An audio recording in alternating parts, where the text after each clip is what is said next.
Hello, in this video I'm going to show you how to change a language on Binance. First, you just need to tap on your profile icon at the top left corner. Just simply tap on it. Now you just need to tap on this gear icon. From here you will find the settings options, and from here at the very beginning in this general section you will find the language. Right now English is my default language on my device, so you can just tap on it in the language and you will find various type of language available in Binance application that you can use for as a default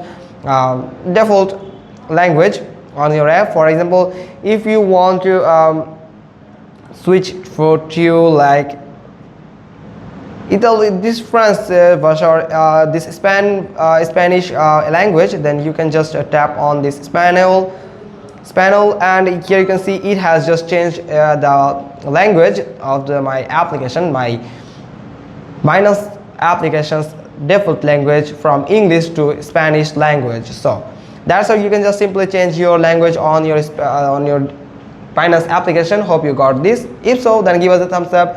Comment down below if you have any confusion left here. Then we'll get back to you soon with another informative video. Thanks for watching. Till next time.